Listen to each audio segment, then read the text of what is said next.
Hello everyone that's interested in old air-cooled 911s. If you've clicked on this one, it's going to be a boring one. No, not really. I just wanted to do a quick overview of an engine that I'm about to start putting together.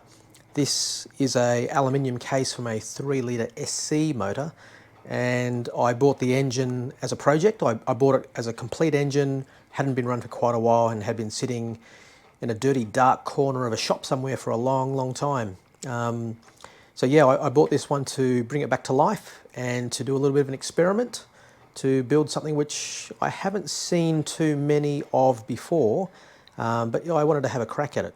What have I done to this engine? I've given it a clean. That's one of the main things I've done. I'll try and put some photos in there of how it was when I originally got it to give you a little bit of an idea on just how bad it was, because it was pretty shocking.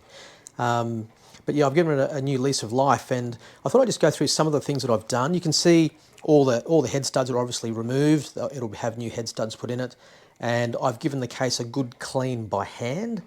I know a lot of places, a lot of guys will send their engines off to be vapor blasted, sandblasted, walnut blasted, vapor honed, wet honed, soda blasted, wet soda blasted. There's all sorts of different things you can do.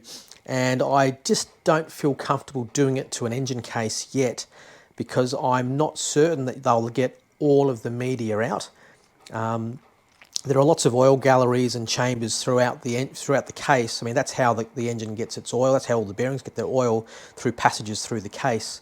And I just don't think it's worth the risk. So I haven't done it, but hey, if you want to do it, you by all means go and do it. I'm not saying don't do it. I'm just saying I don't want to do it. So yeah, I've given it a clean by hand, and things like piston squirters. I mean, I'm not sure, but I'm hoping I'll be able to zoom in and give you a bit of a look. But you can see the piston squirters here. I test all the piston squirters to make sure they're free and blowing cleanly. If there's any doubts about piston squirters not being 100%, I yank them out and put new ones in, but these are all working perfectly. Things like the spigots for the barrels where the cylinders sit on the case, they've all been surfaced and cleaned. The holes where the ports where the oil return tubes go with their O-rings have been cleaned up, so again, shouldn't be any leaks there. I'm hoping you can see this in the video. I mean, I'll try and zoom in again, but can I catch the light or not? A little bit of light there, about there. So you can see that I've pulled all the studs out for where the chain boxes bolt onto the side of the case, and they've all been dressed, so they're perfectly flat. And I'll do the same to the chain boxes. So again, I'm just trying to do everything I can to minimize the chance of an oil leak, because that's my number one pet hate, is an oil leak on one of these lovely old engines.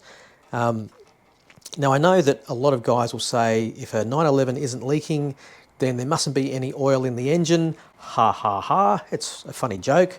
You can tell I really think it's funny.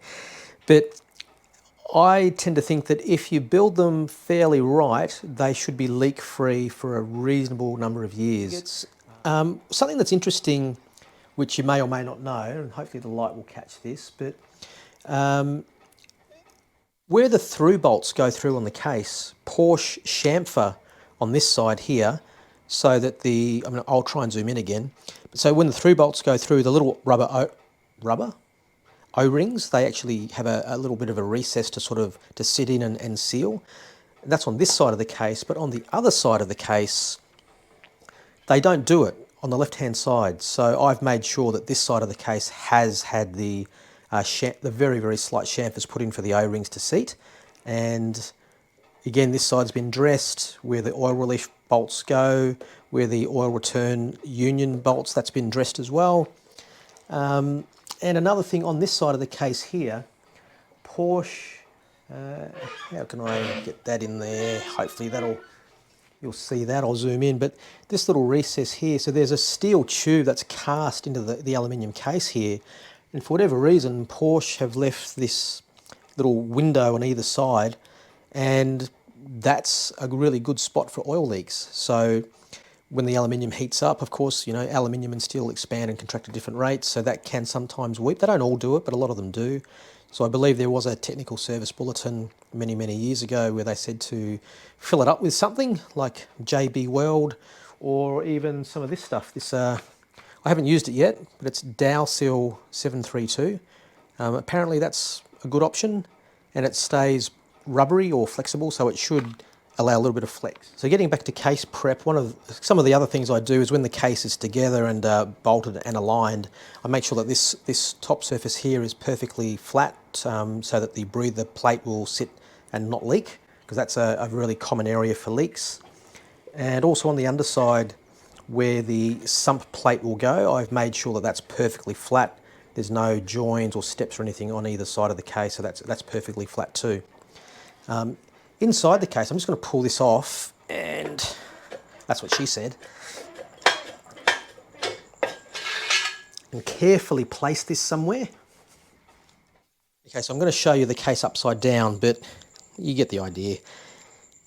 All of the perimeter studs have been pulled. These were all pulled out, of course, when I was sizing the case and making sure it was straight and flat and whatnot. All of the main bores have been measured and checked to make sure that they're within specification. Check the bore sizes with the bearings and the crankshaft, and I do have approximately between 2 and 2.5 thousandths of an inch oil clearance, which is perfect in my eyes. And another thing we also do, or what I also do, is make sure that the intermediate shaft with the brand new bearings and the case closed up and torqued to spec, is to make sure that the intermediate shaft rotates freely with no binding whatsoever. But yeah, you can see that everything is perfectly clean and perfectly flat. I'm hoping that that's catching in the light so that you can see just how clean and how smooth all of these surfaces are. And again, this is all just to make sure that I do the very best that I can to make sure that there's no oil leaks. And also, obviously, the primary reason is to make sure that the bearing clearances are perfect.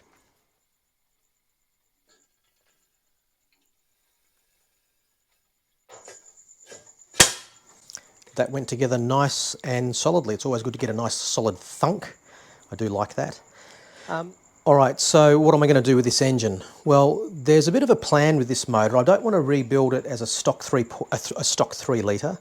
I know one of the common builds that everyone seems to do is, well, they'll go for a 3 litre with a set of camshafts, which is usually a 964 camshaft, and then maybe a performance set of headers or a set of SSIs and a sports muffler to make a lot of noise. So the other option is to go up in capacity a little bit, and when you're rebuilding one of these, a popular option is to build what's called a 3.2 short stroke. And the way that we do that is we keep the stock crankshaft at a 70.4mm stroke, use the stock conrods, and all we do is we get the barrels and we open them up a little bit from 95 to 98mm, and we get a set of custom pistons or some off-the-shelf pistons. There are plenty of kits available now, and that extra bore is what gives us the extra capacity. So we go from 3 litres to what we call 3.2 litres, and everything else stays the same. And the stock CIS injection system can cope with that pretty much.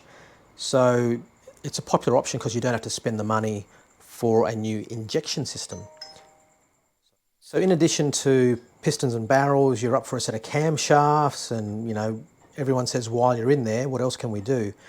Well, the next step to making some decent performance, some decent power, is to go even bigger. And I've done a few of these engines now where we build a 3.5 litre engine. And to get to 3.5 litres, the ones that I've done, we've used either a 3.6 or a GT3 crankshaft, an oil pump, and we've got some custom length Carrillo rods, some forged pistons, some bigger barrels, some giant cams, a set of individual throttle bodies, and we're talking Motec or Howtec and custom wiring harnesses, etc., and the costs just keep going up and up and up.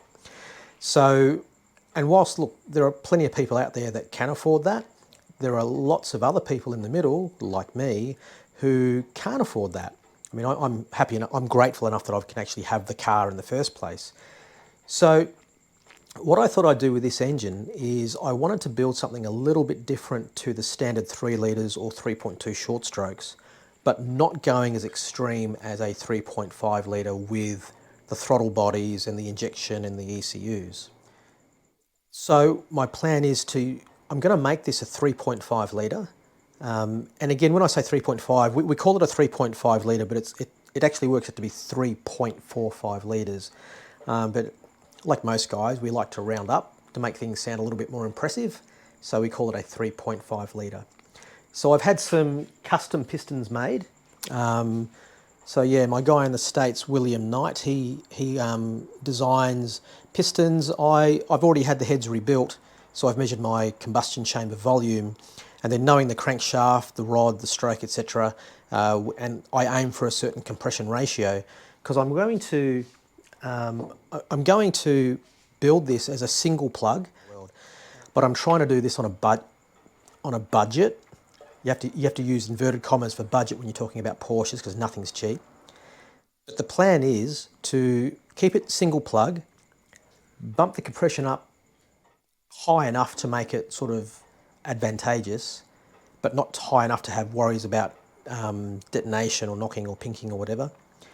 And I'm also going to make it run, I'm going to use the original CIS injection because that's where a major cost is with these engines.